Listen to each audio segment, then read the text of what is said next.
Bon, et bonsoir Carlo, bonsoir à tous les téléspectateurs et je vais dire tout simplement que ce soir, tu sois un peu débuté. Un peu débuté, c'est-à-dire Michel Martelly et Soutniki. C'est ça.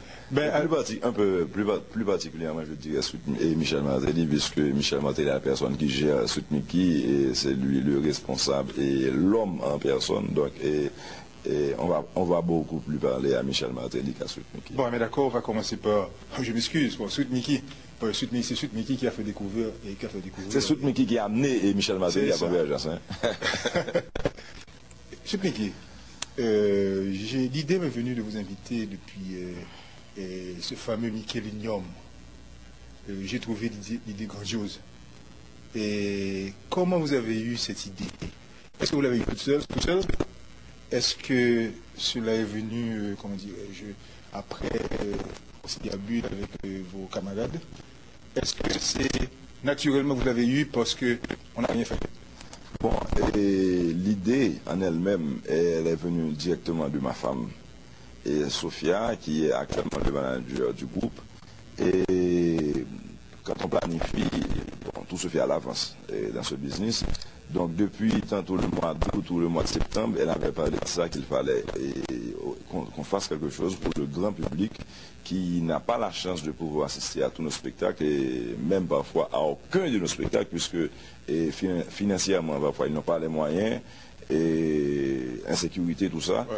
Donc tout de suite on a acquiescé, l'idée était géniale et d'ailleurs elle partage notre genre, tu vois. Vous avez parlé de business, c'est le business que vous gérez. Bon, définitivement, on parle de business, puisque Soutniki, il est dans le showbiz. Quand on regarde, on s'amuse, et même pratiquement, c'est un travail que l'on fait, et surtout quand on ne vit que de ça. Donc il faut bien le faire. Et d'ailleurs, dans la vie, tout ce qu'on fait, il faut bien le faire. Et puisque c'est un business, on est bien obligé de tout contrôler, tout calculer pour que tout se passe bien, pour qu'on survive, et même pas survivre, pour qu'on puisse bien vivre, et bien se reposer, dormir, tout ça, puisque c'est pas facile. Alors. Et les gens sont dans ça. Un musicien comme quelqu'un qui vient là, tout simplement, il va le tambour, ou bien il chante et puis il s'en va. C'est pas vrai. Des fois, par exemple, et bon, plus particulièrement le 1er janvier, pendant ce concert, j'avais un grave problème, un problème personnel, et que je ne pouvais en parler à personne. Et malgré tout, il fallait que je monte sur mon podium et que je fasse mon travail. Donc, même pas votre femme? Parfois, c'est elle le problème. Oui. Oui, donc, et pour revenir à la question, l'idée était d'elle. Et on a tout de suite accepté, puisque on fait souvent ce genre de choses. Soutniki a un temps pour ça. Ce genre d'activité a toujours une place dans notre calendrier. Et les fundraising, tout ça. Donc, elle a tout mis en place. Côté technique, bon, elle ne s'y connaît pas, ce qui a un peu provoqué, je pourrais dire, une petite catastrophe au niveau même du concert, parce que tout était là. On avait les sponsors, que bon, je saisis l'occasion d'ailleurs pour les remercier. Et Carlo, c'est pas le moment, mais m'a tout non, je me remercie encore parce que c'est grâce à eux qu'on parle justement de ce concert. Et merci à Titos, à Unitransfer, et Coca-Cola, Cube, Bon Goût, Bridgestone, Haitian Tractor, comme celle, comme il faut. Et Shell, Colt 45, Solidex, Mairie de Port-au-Prince, ministère de la Culture, et puis Télémax qui avait participé aussi. Donc merci à tout le monde. Hein, et écoutez, bonne année. Vous avez dit tout à l'heure que c'est un business, c'est-à-dire qu'il faut que le musicien puisse vivre et dormir. Vous, est-ce que vous vivez? Vous dormez bien? Bon, pratiquement, ma vie est très difficile, Carlo. Les gens ne connaissent pas mes problèmes, et puis ils connaissent Soutniki. Mais c'est très difficile pour moi et de vivre. J'aimerais ajouter en paix, mais il n'y a pas de paix dans ma vie, donc je ne me même pas. C'est-à-dire qu'il n'y a pas de paix dans la vie de Soutniki ou de Michel Martelly? De Michel Martelly. Je comprends. Puisque je travaille, je dirais 24 sur 24, puisque même dans mes sorties, je dirais privées, et il n'y a pas moyen pour moi de passer incognito. Ouais. Je vais à un restaurant et avec ma femme, le temps pour moi de m'asseoir à la table, elle a déjà fini de manger. Parce que il faut que je salue tout ce monde à quelque chose à me dire, président ici, président de l'autre bord. Donc c'est pas facile. Mais vous avez dit président. J'ai l'impression que c'est un terme que vous affectionnez particulièrement. Président. Bon, je pourrais dire oui, puisque je me suis autoproclamé président, et depuis tantôt 6 ans, je crois.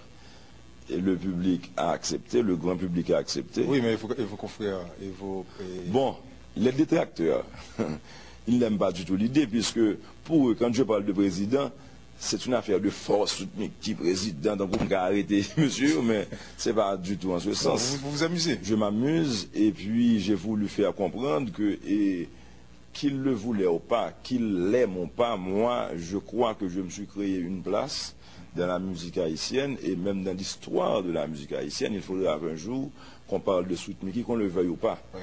Puisque j'ai révolutionné un tas de choses. Par exemple, et on a vu dans le passé certains jeunes d'une certaine classe, et ça donnait à la musique, mais sans pas la musique populaire. Pas la musique populaire. D'une part, et d'autre, bon, on a vu par exemple certaines gens comme Saint-Saint, et Robert Martino, tout ça, mais monsieur ça leur fait musique là, et je dois te dire que c'est avec la famille, tout ça. Donc c'était toujours un drame.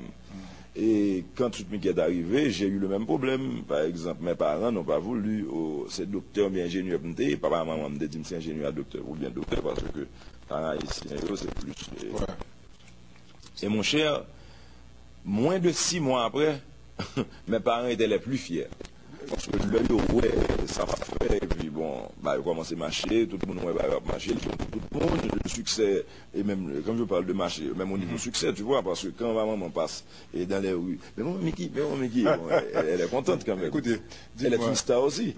Oui, je comprends, mais écoutez, dites-moi, est-ce que de Michel Martelly à Sweet Mickey, il y a eu un parcours, comment dirais-je, de trans, un parcours difficile, un parcours non, laborieux? Non. De Michel Martelly, pratiquement en une soirée.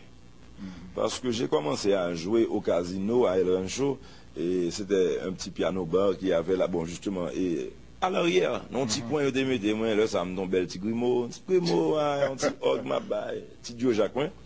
Et comme à l'accoutumée, sans respect, le gros joueur a perdu du quoi. On dit, ah, même, faut tirer ces boîtes bagailles. Tu vois, bon, c'était comme ça.